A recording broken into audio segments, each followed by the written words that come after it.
అతని వల్లనే చనిపోయాడు. అందులోనే ఎస్సీ కాబట్టి ఇతను ఎక్కువ వేదన గురి చేయడం వలన అతను హ్యాంగింగ్ చేసుకోవడం, భార్య కానీ పిల్లలు అందరూ అనాథైపోయారు కాబట్టి వాళ్ళు ఖచ్చితంగా న్యాయం జరిగింది.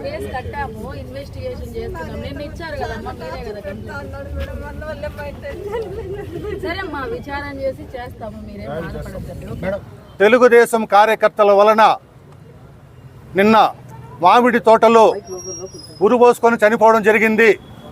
దీనికి కారణం 255వ బూత్ తెలుగుదేశం ఇన్ఛార్జ్ శ్రీనివాసులు సీను, తెలుగుదేశం నాయకులు కార్యకర్తలు అందరూ దీనిపైన ఆ యొక్క సీనా అనే వ్యక్తిని మీరు ప్రశ్నించి కృష్ణప్ప కుటుంబానికి మీరు న్యాయం చేయాలని నేను మనస్ఫూర్తిగా కోరుకుంటున్నాను. ప్రశాంత్ మారుపేరు ఇంతవరకు చరిత్రలో ఎక్కడా కూడా ఎస్సీ కులం పైన పడినటువంటి దాఖలాలు లేవు. ఒక ఎస్సీ కుటుంబానికి చెందిన వ్యక్తి, ఒక పెయింటరు పొగలంతా కష్టపడి ఒక కూలి చేసుకొని వస్తే తప్ప అతని కుటుంబాన్ని సాకలేనటువంటి పరిస్థితిలో దీని వెనకాల శ్రీనివాసులు ఒక్కడే కాదు, దీని వెనకాల అధికార పార్టీ నాయకులు ఎవరెవరు ఉన్నారో వాళ్ళందరి మీద కూడా తగిన చర్యలు తీసుకోవాలా. సంఘటనకి పాల్పడినారో వాళ్ళపైన ఖచ్చితంగా murder case, attempt murder case కట్టాలా. అదేవిధంగా ఎస్సీ యాక్ట్ కేసు కట్టి వాళ్ళకి ఎంతమంది ఆ కేసుకు సంబంధించి ఇన్వాల్వ్ అయినారో వాళ్ళందరిపైన కూడా బలమైనటువంటి కేసులు కట్టి మళ్ళీ కూడా ఈ పలమనేరు నియోజకవర్గంలో ఇలాంటి దుశ్చర్యలకు ఎవరు పాల్పడకుండా పోలీస్ శాఖ వారు కూడా నిరోధించాలని కూడా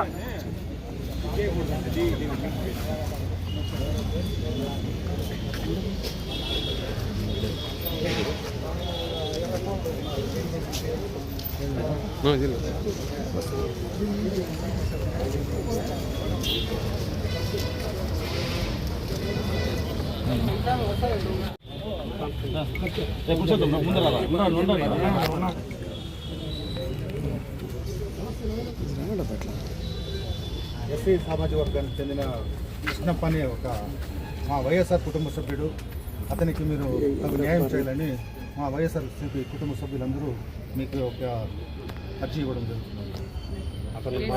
అతని మరణంలోనే అతని కారకుడు కూడా రాసి పెట్టుకున్నాడు.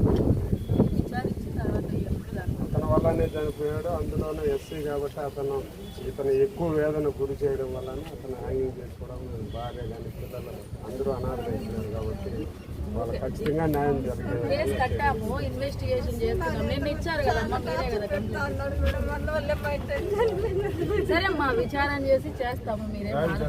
మేడం, దీంట్లో ఎవరెవరు బాధ్యులు ఉన్నారో అందరినీ అరెస్ట్ చేయాల్సిందా?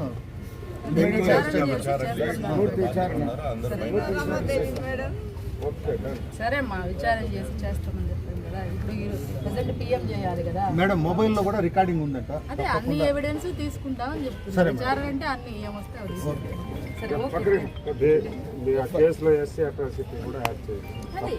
ఏమొస్తే దాన్ని చేస్తాము అంటున్నారు. ఎస్సీ ఉంటే దాని ప్రకారం చేస్తాం. సరే. అందరికీ నమస్కారం. ఇక్కడ విచ్చేసినటువంటి వైఎస్ఆర్సీపీ కుటుంబ సభ్యులకి, మీడియా సోదరులకి అందరికీ హృదయపూర్వక నమస్కారములు. ఈరోజు చాలా బాధాకరమైన దినం. ఎందుకంటే ఈరోజు వైఎస్ఆర్సీపీ కుటుంబ సభ్యుడు, మా సోదరుడు, ఎస్సీ మాల సామాజిక వర్గానికి చెందినటువంటి కృష్ణప్ప నిన్న తెలుగుదేశం కార్యకర్తల వలన నిన్న మామిడి తోటలో ఉరుబోసుకొని చనిపోవడం జరిగింది. దీనికి కారణం 255వ బూత్ తెలుగుదేశం ఇన్ఛార్జ్ శ్రీనివాసులు సీను అనే వ్యక్తి కృష్ణప్పని మానసికంగా క్షోభ పెడుతూ ఆయన 15 సంవత్సరములుగా ఒక ఇంటిలో కుటుంబం ఉంటున్నాడు. ఆయన్ని మానసికంగా ఆయన వచ్చి సీనా అనే వ్యక్తి ఇప్పుడు వచ్చి తెలుగుదేశం పార్టీ అధికారంలోకి వచ్చిన తర్వాత మన కృష్ణప్పని పిలిచి, నువ్వు ఈ ఇంట్లో ఉన్నావు కానీ ఈ ఇల్లు నీది కాదు, రామాదేవి అనే చెప్పి అతన్ని బెదిరించడం జరిగింది. కానీ 15 సంవత్సరాలుగా అతను ఆ కుటుంబంతో ఉన్నాడు. కాబట్టి ఆ సీనా అనే ఒక వ్యక్తి ఇతన్ని 50,000 నుంచి దగ్గర 5 లక్షల వరకు డిమాండ్ చేయడం అనేసి మాకు తెలిసినది. కాబట్టి దీనిపైన తెలుగుదేశం నాయకులు, కార్యకర్తలు అందరూ దీనిపైన ఆ యొక్క సీనా అనే వ్యక్తిని మీరు ప్రశ్నించి కృష్ణప్ప కుటుంబానికి మీరు న్యాయం చేయాలని నేను మనస్ఫూర్తిగా కోరుకుంటున్నాను. ఎందుకురా చెప్తా ఉన్నానంటే, మన అచ్చం నాయుడు గారు చెప్పారు, మీరు ఒక బెల్ వేసుకొచ్చి స్టేషన్లో మీరు ఏం చెప్తే వాళ్ళు చేస్తారు అని చెప్పేసి. అలాగే మన లోకేష్ గారు చెప్పారు రెడ్ బుక్ రాజ్యాంగం అనేసి. మీరు ఇన్ని రోజులు ఇది రాష్ట్రంలో జరుగుతూ ఉంది, కానీ ఈ సంస్కృతి పలమనేరులో కూడా స్టార్ట్ అయింది. ఎందుకంటే దానికి ఒక ఉదాహరణ నేను కూడా ఒక బాధ్యుడినే. చెప్పచ్చో చెప్పకూడదు, కానీ ఈ సందర్భంగా నాది కూడా చెప్తున్నాను. ఒక కమిషనర్ వచ్చి 10 రోజులు కూడా కాలేదు, ఆయన వచ్చి 10 రోజులు కూడా కాలేదు. 10 రోజుల్లోనే ఆయనకి కొత్తపేట ఎక్కడుంది, పాతపేట ఎక్కడుంది, అంబేద్కర్ నగర్ ఎక్కడెక్కడుంది, వినాయక నగర్ ఎక్కడుంది కూడా తెలీదు. కానీ బసవన్న కట్టు వీధిలో నేను ఏదో ఒక మూల 2009లో నేను ఆర్మీ నుంచి రిటైర్డ్ అయినాక డబ్బు ఇచ్చి కొనుక్కున్నాను ఒక ప్రాపర్టీ. దాన్ని 2017లో నేను కన్స్ట్రక్షన్ చేశాను. ఆ రోజు రెసిడెన్షియల్ అని చెప్పి నేను చేసుకున్నాను. కానీ నాకు ఆర్థికంగా ప్రాబ్లం ఉన్న దానివల్ల నేను ఒక మోల్డింగ్ వేసి పెట్టుకున్నాను. టెంపరవరీ దాంట్లో ఏదో నేనే దాన్ని ఊరికి బాడుకి ఇవ్వలేదు, కానీ నేను అందులోనే ఉన్నా. కానీ మీకు అందరికీ తెలియదు, నాకు ఎక్స్ ఆర్మీ రెసిడెన్షియల్ అంటే నేను ట్యాక్స్ కట్టకూడదు. అందరికీ తెలుసు, గవర్నమెంట్ చట్టం ఉండాలి, మాకు ఇది కల్పించారు. కానీ నేను 6 నెలలకు 22,000 రూపాయల ట్యాక్స్ కడుతున్నాను. దానికి సంవత్సరానికి దగ్గర 44,000 45,000 కడుతున్నాను. నెలకు 3,000 రూపాయల కరెంటు బిల్లు కడుతున్నాను. ఇంత చేసి కూడా వాళ్ళు నాకు నోటీస్ ఇచ్చారు. ఎవరు? కమిషనర్ గారు. వచ్చి 10 రోజులే కాలేదు. ఇది దగ్గర 3 నెలలుగా జరుగుతూ ఉంది. పాత కమిషనర్ని నాకు నోటీస్ ఇమ్మని చెప్పారు. ఆయన ఏం చెప్పాడంటే, అన్న నాకు భార్య పిల్లలు ఉన్నారు, నేను ఇటువంటి తప్పుడు కార్యక్రమాలు నేను చెయ్యను అని చెప్పిన దానికి ఆయన్ని పిలిపించుకొని నువ్వు లీవ్ పెట్టి వెళ్ళిపో అని చెప్పారు. ఆయన వెళ్ళిన వెంటనే ఈయన వచ్చాడు. ఎవరు? మన లోకేష్ వర్మ గారు. ఆయన వచ్చిన 10 రోజులు కూడా కాలేదు. హేమంత్ కుమార్ రెడ్డి ఎవరు అని కూడా ఆయనకు తెలియదు. అయినా కూడా ఇమ్మీడియట్లీ నాకు నోటీస్ పంపించారు. కానీ ఆయనకి నిన్న రిప్లై కూడా ఇచ్చేసాను. నేను నిన్న రీచ్ పోస్ట్ కూడా చేశాను, రిప్లై ఇచ్చాను. కాబట్టి మీరందరూ ఆలోచించండి. పలమనేరులో తెలుగుదేశం అరాచకాలు ఎక్కువైపోయినాయి. మీరు దీనిపైన దృష్టి పెట్టాలా. ఎమ్మెల్యే గారు ఎందుకు ఇలా చేస్తున్నారో నాకు అర్థం కావడం లేదు. ఇంకొక విషయం, ఫైనల్గా ఇంకొక విషయం చెప్తున్నాను. ఏం చెప్తున్నారంటే, ఒక సినిమా డైలాగ్ ఉంది రవితేజ విక్రమార్కుల్లో, నా బిల్డింగ్ కొట్టాలని మీరు కానీ మనసు పెట్టుకొని తెలుగుదేశం నాయకులు కానీ ఒకవేళ కమిషనర్ కానీ కొట్టాలని అనుకుంటే నాకు ఒకరోజు ముందు మీరు అవకాశం ఇవ్వండి. నేను నా బిల్డింగ్ మీదనే కూర్చుంటా, నా పక్కలోనే బిల్డింగ్ ముందట చేరేసుకొని కూర్చుంటా. మీరు కొట్టేటప్పుడు నా ముఖంలో చిరునవ్వు ఉండాలా, నా మీసం మీద నా చెయ్యి ఉండాలని చెప్తున్నాను. నేను భయపడను. నేను కోర్టుకు కూడా పోను. మా మాజీ ఎమ్మెల్యే గారు చెప్పారు, అన్న మీరు హైకోర్టుకు వేద్దాము, డబ్బులు కూడా నేను ఇస్తాను, స్టే తెచ్చుకుందామని. అయ్యా, నేను కోర్టుకు పోను. నేను ఇది కష్టార్జితం. మీరు ఏమి కొట్టారో మీరు ఏం చేస్తారో చేసుకోండి. నాకు నా పార్టీ అంటుంది, నాకు ఎవరి సహాయం నాకు అవసరం లేదని చెప్పి మనస్ఫూర్తిగా తెలియజేస్తూ కృష్ణప్ప కుటుంబానికి మరొక్కసారి ఆయనకి న్యాయం చేయాలని మనస్ఫూర్తిగా కోరుకుంటున్నాను. ఈరోజు అనగా నిన్న పలమనేరు నియోజకవర్గం బోరెడ్డిపల్లి కాలనీలో జరిగినటువంటి విచార ఘటన ఈ ఆంధ్ర రాష్ట్రంలో రెడ్ బుక్ పాలన సాగేదానికి ఇది నిదర్శనం అవునా కాదా అని చెప్పి మేము అడుగుతా ఉన్నాం తెలుగుదేశం పార్టీ నాయకుల్ని. ఇంతవరకు పలమనేరు చరిత్రలో ఎక్కడా కూడా ఇలాంటి వేధింపులు జరగలేదు. కానీ ఈసారి ఇలాంటి వేధింపులకి నాంది పలికారు మీరు. ఇది ఎంతవరకు సమంజసమని అడుగుతా ఉన్నాము. ఇవన్నీ కూడా ప్రతి ఒక్క విషయం కూడా ఇక్కడ జరిగేటువంటి పేకాట కాడి నుంచి, లాటరీ టికెట్ కాడి నుంచి, గంజాయి కాడి నుంచి ఏ ఒక్క విషయమో ఈ పలమనేరు శాసనసభ్యులకు తెలుసా తెలియదని అడుగుతా ఉన్నాం. మేము ఒకటే అడిగేది, గడ్డూరు కాలనీలో ఒక ఎస్సీ కులంకు చెందినటువంటి కృష్ణప్పను మీ పార్టీ 255 బూత్ ఇన్ఛార్జ్ శ్రీనివాసులు అనే అతను వేధించి, కులం పేరుతో దూషించి, అవమానపరిచి అతని కుటుంబానికి దిక్కు లేకుండా చేసింది మీ తెలుగుదేశం పార్టీకి. ఇది తగునా అని అడుగుతా ఉన్నాము. ఇలాంటివి ఇదే కనుక కొనసాగితే రేపు రాబోయే ఎలక్షన్స్లో రేపు మేమే కానీ అధికారంలోకి వస్తే ఇలాంటివి మళ్ళీ విపరీతంగా చేయాల్సి వస్తుందని చెప్పి కూడా మీకు హెచ్చరిస్తూ ఉన్నాం. కానీ పలమనేరులో ప్రశాంతకు మారుపేరు. ఇంతవరకు చరిత్రలో ఎక్కడా కూడా ఎస్సీ కులం పైన పడినటువంటి దాఖలాలు లేవు. ఒక ఎస్సీ కుటుంబానికి చెందిన వ్యక్తి, ఒక పెయింటరు, పొగలంతా కష్టపడి ఒక కూలి చేసుకొని వస్తే తప్ప అతని కుటుంబాన్ని సాకలేనటువంటి పరిస్థితిలో దీని వెనకాల శ్రీనివాసులు ఒక్కడే కాదు, దీని వెనకాల అధికార పార్టీ నాయకులు ఎవరెవరు ఉన్నారో వాళ్ళందరి మీద కూడా తగిన చర్యలు తీసుకోవాలా, ఎన్క్వైరీ పారదర్శకంగా జరిపించాలా. కృష్ణప్ప కుటుంబానికి ప్రభుత్వం నుంచి 50 లక్షల రూపాయలు పారితోషికం అందించాలని చెప్పి, ఎందుకు ఆత్మహత్య చేసుకున్నాడు కాబట్టి అవి అందించాలని చెప్పి వైఎస్ఆర్ కాంగ్రెస్ పార్టీ తరఫున డిమాండ్ చేస్తూ ఉన్నాం. అదే కాకుండా అక్కడ కృష్ణప్ప ఎస్సీ కులాన్ని వేధిస్తారు.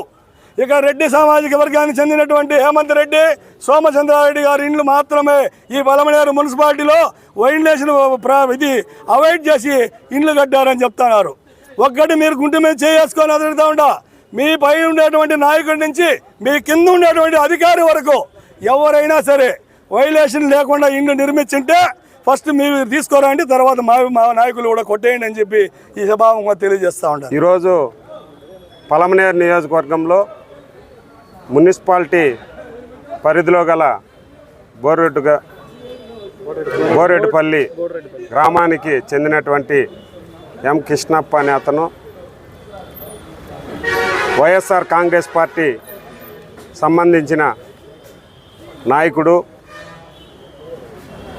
ఎస్సీ మాల సామాజిక వర్గానికి చెందినటువంటి వ్యక్తి, రోజు దినసరి కూలి చేసుకునేటువంటి వ్యక్తి.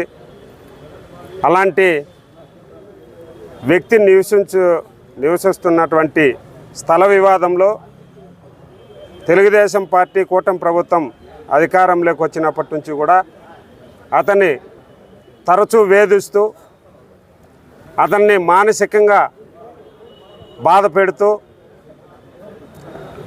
అతని కుటుంబం పైన అనేకసార్లు దాడులు చేస్తూ అతనిపైన దాడులు చేస్తూ చివరికి అతను మానసిక ఒత్తిడికి లోనై ఈ కూటమి ప్రభుత్వ అరాచకాలని తట్టుకోలేక ఆ శ్రీనివాసులు అనే అతని వేదనకి తట్టుకోలేక నిన్న ఒక మామిడి చెట్టుకి ఉరివేసుకొని జోబీలో శ్రీనివాసులే నా మరణానికి కారణము అని చెప్పి మరణ వాంగ్మూలాన్ని ఇస్తూ చనిపోవడం జరిగింది. అధికారంలోకి వచ్చినప్పటి నుంచి కూడా తెలుగుదేశం పార్టీ రాష్ట్రంలో చాలా చోట్ల దళితుల పట్ల కానీ ఎస్సీ మాల సామాజిక వర్గం పట్ల కానీ అనేక దాడులు, ఎంతోమందిని అతి క్రూరంగా కూడా చంపడం జరిగింది. మహిళలను కూడా వివస్త్రాలు చేయడం జరిగింది. ఎంతోమందిని జైల్లో వేయడం కూడా జరిగింది. అంటే ఈ రాష్ట్రంలో మాల సామాజిక వర్గం అంటే మీకు అంత చిన్న చూపు అని ఈరోజు ప్రశ్నిస్తూ ఉన్నాం. మేము ఈ ప్రజాస్వామ్యంలో డాక్టర్ బిఆర్ అంబేద్కర్ గారు ఇచ్చినటువంటి రాజ్యాంగం వల్ల స్వేచ్ఛగా ఇన్ని రోజు బతకగలిగాము. ఈరోజు ఈ కూటమి ప్రభుత్వం వచ్చి ఈ రెడ్ బుక్ రాజ్యాంగం వచ్చి ఈరోజు దళితులమైనటువంటి మా ఎస్సీ సామాజిక వర్గము నాయకుల్ని చంపడమేనా మీ పని? మేము కనీసము ఈ ప్రజాస్వామ్యంలో ఈ మనుషుల మధ్య బ్రతకడానికి కూడా వీలు కాకుండా మా సామాజిక వర్గం సంబంధించినటువంటి వ్యక్తుల్ని, తిరగబడేది తెలియనటువంటి వ్యక్తుల్ని ఈ విధంగా చంపేసి వాళ్ళ కుటుంబాన్ని అనాథలు చేసి ఆ కుటుంబం ఈరోజు ఆ తల్లి కానీ పడే వేదన, వాళ్ళకు ఉన్నటువంటి పిల్లలు పడే వేదన చూస్తే అందరికీ కూడా చాలా జాలేస్తుంది. కాబట్టి ఈ పలమనేరు నియోజకవర్గంలో ఇలాంటి దుశ్చర్యలకి ఎప్పుడు ఏ పార్టీ కూడా పాల్పడలేదు. ఈ విధమైనటువంటి సంఘటన జరగడం మా పార్టీ తరఫున మేము చాలా బాధపడుతున్నాం. ఖచ్చితంగా పార్టీ తరఫున కూడా అతనికి పూర్తి స్థాయిలో అండదండగా నిలబడతాం. అన్ని విధాలుగా కూడా మేము తోడుంటాం. ఈ ప్రభుత్వం ఖచ్చితంగా ఎవరైతే ఈ సంఘటనకి పాల్పడినారో వాళ్ళపైన ఖచ్చితంగా అటెంప్ట్ మర్డర్ కేసు కట్టాలా. అదేవిధంగా ఎస్సీ యాక్ట్ కేసు కట్టి వాళ్ళకి ఎంతమంది ఆ కేసుకు సంబంధించి ఇన్వాల్వ్ అయినారో వాళ్ళందరిపైన కూడా బలమైనటువంటి కేసులు కట్టి మళ్ళీ కూడా ఈ పలమనేరు నియోజకవర్గంలో ఇలాంటి దుశ్చర్యలకు ఎవరు పాల్పడకుండా పోలీస్ శాఖ వారు కూడా నిరోధించాలని కూడా వైఎస్ఆర్ కాంగ్రెస్ పార్టీ తరఫున మేము డిమాండ్ చేస్తున్నాం.